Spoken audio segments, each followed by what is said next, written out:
Il y a tout juste 24 heures, OpenAI a sorti une nouvelle fonctionnalité sur ChatGPT et je pense que si vous aimez bien vous organiser, surtout quand vous utilisez ChatGPT, ça va vous sauver la vie et vous changer vos habitudes d'utiliser ChatGPT. Bonjour à tous, c'est Julien, j'espère que vous allez bien et dans cette vidéo, je vais vous présenter la fonctionnalité qu'a récemment dévoilée OpenAI, à savoir les projets de ChatGPT. Alors attention, certains outils d'intelligence artificielle le font, mais simplement il était temps que ChatGPT se mette à jour. Ce n'est pas une énorme révolution, mais ça peut réellement vous libérer de l'espace mental et faire en sorte que vous organisez mieux dans votre travail. Je vais tout vous montrer, n'hésitez pas à vous abonner à ma chaîne YouTube si ce n'est pas déjà fait et aller récupérer votre e-book qui reprend les 50 meilleurs outils d'intelligence artificielle à connaître en 2024. En tout cas, nous on est parti pour commencer cette vidéo. Alors tout a eu lieu sur le live qu'a fait OpenAI tout juste hier, vous n'êtes pas sans savoir qu'OpenAI est en train de dévoiler 12 nouveautés sur ChatGPT et aussi sur OpenAI. Et hier, c'était tout simplement la sortie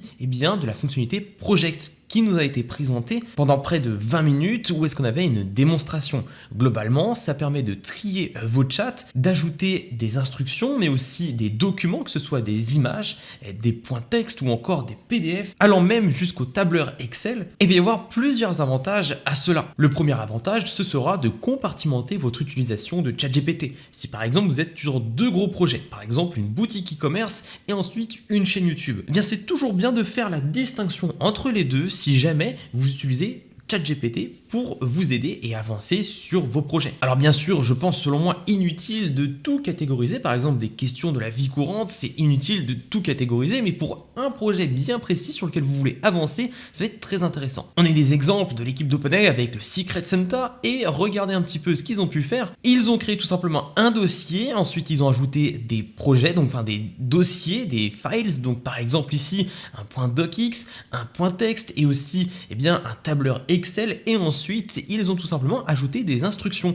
Bon, ça ressemble vraiment aux GPTs, mais là ici ce qui va être intéressant c'est de pouvoir tout regrouper. Chat que vous allez démarrer vont être regroupés et ensuite vous pourrez interagir via le projet et démarrer une conversation avec toute la mémoire et toutes vos instructions. Par exemple, si vous allez envoyer du code au dossier, au projet, vous pourrez tout simplement le modifier et ChatGPT saura exactement de quel code vous parlez parce que vous lui aurez donné en amont et vous pourrez donc avancer sur votre projet. Si on regarde la documentation d'OpenAI vis-à-vis de cette nouvelle fonctionnalité, les projets sur ChatGPT, on peut voir qu'il y a quelque chose d'intéressant, c'est qu'on aura la fonctionnalité Canvas disponible dans les conversations, analyse de données avancée, DALL-E et les recherches. Et ils expliquent comment créer un projet, mais ça je vais le faire moi-même et tout vous montrer. Bon, évidemment, rendez-vous sur ChatGPT et là vous pouvez voir quelque chose, c'est qu'à gauche on a tout simplement les projets et ensuite on a les chats et au-dessus on a les GPTs. Bon, vous vous rendez compte que si j'étais amené à rechercher dans la liste de chats d'historique quelque chose qui m'a été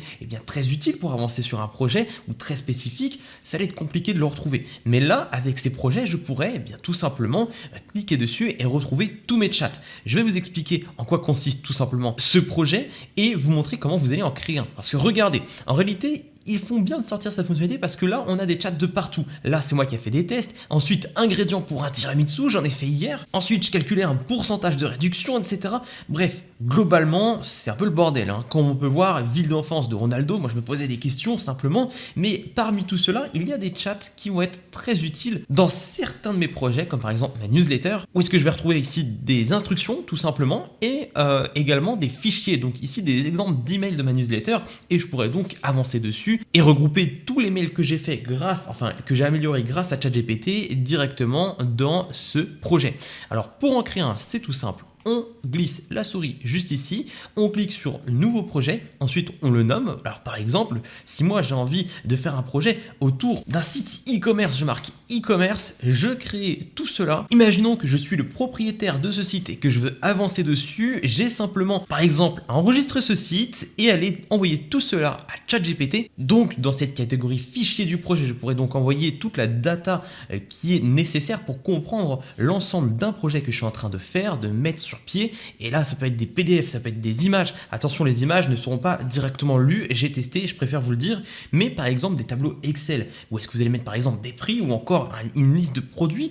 Vous allez avoir toutes vos collections par exemple. Vous pourrez tout simplement envoyer tout cela et documenter ce projet. Alors encore une fois, je vous mets en garde sur les données très confidentielles que vous voulez garder. C'est toujours assez délicat comme sujet, surtout quand on parle d'intelligence artificielle et de ChatGPT, etc. Faites attention, on ne sait jamais, vaut mieux prévenir que guérir. Commencez pas à mettre des mots de passe ou ce genre d'identifiant, évidemment, mais des documents qui vont simplement informer l'IA sur ce que vous faites, sur votre projet très précis, ça va vous permettre de gagner un temps fou. Voilà, pour l'instant j'ai ajouté un seul fichier, mais on va dire que c'est un endroit où est-ce qu'on va être obligé d'alimenter en permanence selon l'avancée de notre projet. Et ensuite, l'étape cruciale, ce sera d'ajouter une instruction. Donc là, ça ressemble réellement aux GPTs. En réalité, vous allez pouvoir, par exemple, mettre un petit peu de contexte. Je développe un site e-commerce sur les accessoires de cigares. Ton but est de m'aider à vendre plus et à optimiser mon site. Par exemple, mais évidemment, vous allez aller beaucoup plus loin. Je vais vous montrer ensuite un projet très concret.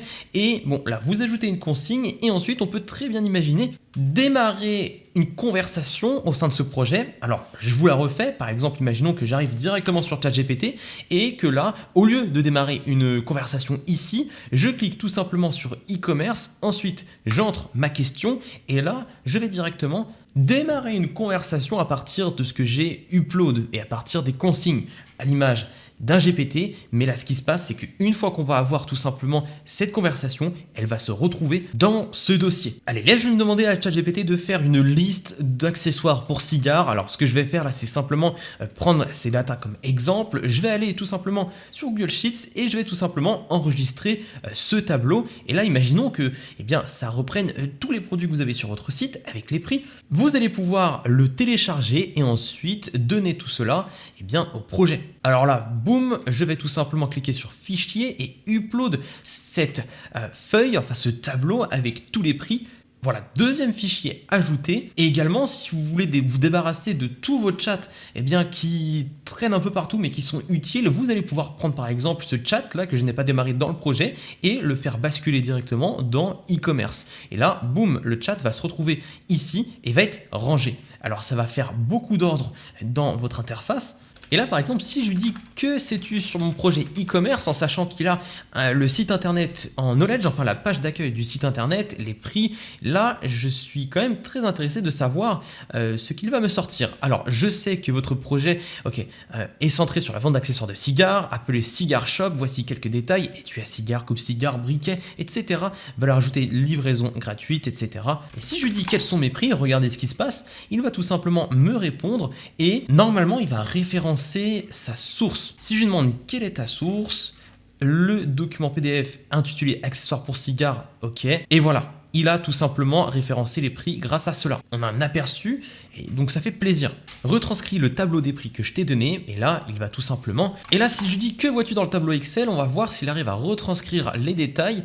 Ok, donc là, on a notre retranscription avec les prix et ça a l'air de concorder, alors c'est pas mal. On a tout qui a été donné. Et si je lui dis refais le tableau dans le chat pour vérifier s'il a bien accès à toutes ses connaissances, ça a l'air d'être ça. Regardez, là, coupe-cigare en acier inoxydable, ça commence exactement comme ça. Donc là, c'est la preuve que les projets interagissent directement avec la data qu'on upload. Et ça va me permettre de faire quelque chose. Je vais vous présenter un projet que j'avais en tête, mais évidemment qui ne va peut-être pas se concrétiser, à part si vous me donnez votre avis en commentaire. Qu'est-ce que vous en pensez? Je vais vous montrer. Alors, j'ai eu comme idée de faire une extension Chrome, alors avec le chat sur la droite, avec lequel on pourra interagir sur la vidéo.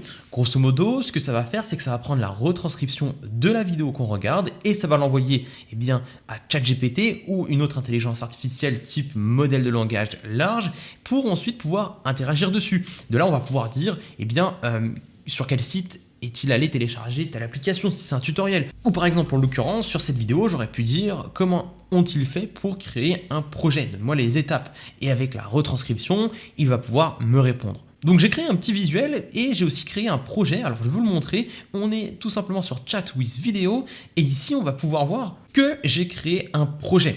Alors voici les instructions. J'ai pour projet de créer une extension Chrome qui permet de chatter avec les vidéos YouTube à partir d'une fenêtre sur le côté droit de la vidéo. Fonctionnalité de mon extension. Donc là j'ai donné de petites choses.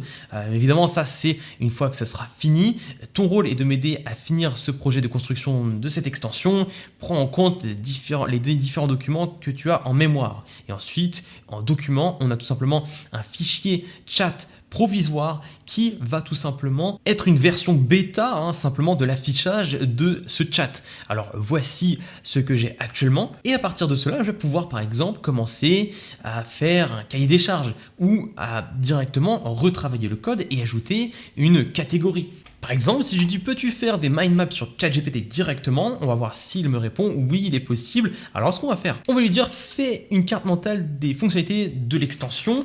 Et là, il vient de m'aider tout simplement à transformer bien ce que j'avais en tête en quelque chose d'un peu plus structuré qu'on va ensuite fabriquer en termes de mind map grâce à du JSON. Ok, alors j'enregistre. Maintenant, je peux importer les différentes mind maps que j'ai eues. Ok, donc j'ai update tout simplement le projet, donc on peut voir que j'ai ajouté la mind map, mais aussi une image de la mind map. Bref, comme ça je suis sûr que l'IA a bien pris en compte tout cela parce que je ne suis pas sûr que les images soient visualisées par les projets, donc c'est pour cela, faites attention. Mais le plus important, ça reste quand même le code HTML que j'ai envoyé, et d'ailleurs on va lui demander de retranscrire le code HTML. Affiche-moi le code HTML de chat.html, donc le nom du fichier que j'ai envoyé, et voici bien ce qu'il va me faire. Il va tout simplement me retranscrire cela et on va donc pouvoir faire quelque chose d'intéressant, c'est directement d'ouvrir cela dans Canvas. On va pouvoir travailler sur ce projet, le modifier et le construire, et d'ailleurs c'est ce qu'on va faire, on va bien le modifier. On va d'abord vérifier qu'on a bien cela et boum, on a bel et bien notre chat. On a la petite fenêtre que j'ai tout simplement voulu et là on va demander à ChatGPT de l'ouvrir dans Canvas. Le projet est donc ouvert directement dans Canvas et là je prépare un petit prompt pour ajouter ces fameuses 3 catégories. Alors voilà, là j'ajoute grossièrement 2 petites choses pour pouvoir lui faire un screen et lui envoyer tout cela. Donc je vais lui dire que je veux tout simplement ajouter ces 3 catégories. Alors je lui dis que je veux 3 catégories, que je veux tout simplement dans le chat retrouver cet espace de chat que j'ai actuellement. Dans résumé, je veux une liste à puces fictive qui résume une vidéo, ensuite mind map, là je vais pouvoir afficher une image et je lui ai fourni tout simplement ce screenshot. Alors on va voir ce qu'il va faire et il va pouvoir modifier. Et si j'affiche ce qu'il vient de me faire, ok, donc là c'est bien, mais malheureusement on a le logo qui a disparu. Mais vous comprenez à quel point en fait on peut tout simplement avancer sur un projet et ensuite ce code je pourrais tout simplement l'enregistrer et l'update dans les dossiers de mon projet. Des concurrents dans le domaine des résumés de vidéos YouTube en extension Chrome. Et là, boum, on a tout simplement une réponse, mais là, je peux refaire une recherche en ligne parce qu'elle n'a pas réellement été effectuée correctement. Et boum, je vais pouvoir tout simplement me faire des avis concrets sur ce qui existe sur le marché actuellement. Et ce chat, je pourrais tout simplement le retrouver pour avoir une trace des concurrents. Je suis en train d'améliorer ce tableau et ensuite ça on pourra l'enregistrer pour garder une trace. Je lui ai demandé d'ajouter le tableau tout simplement au projet. Il m'a dit qu'il a créé un document qui s'appelle Competitor Table. Je lui ai demandé de faire un lien de téléchargement et là je pourrais réellement lui envoyer parce qu'apparemment c'était une hallucination. Je clique sur fichier et là j'ajoute tout simplement cette table et j'aurai mes concurrents. Bref, vous comprenez qu'en réalité ça devient une continuité. Compartimenter l'utilisation qu'on a de ChatGPT, ça permet de mieux s'organiser, même si ce n'est pas fondamentalement une révolution en soi, c'est une optimisation de l'utilisation qu'on fait de l'intelligence artificielle. Bref, si vous voulez encore plus optimiser l'utilisation de l'IA au sein de votre activité, j'ai fait une formation 100% offerte dans laquelle je vous apprends 7 conseils appliqués dès maintenant afin de devenir 3 fois plus productif grâce à l'intelligence artificielle. En tout cas, je vous invite à vous abonner à ma chaîne YouTube si ce n'est pas déjà fait et nous on se retrouve à la prochaine pour une nouvelle vidéo, c'était Julien.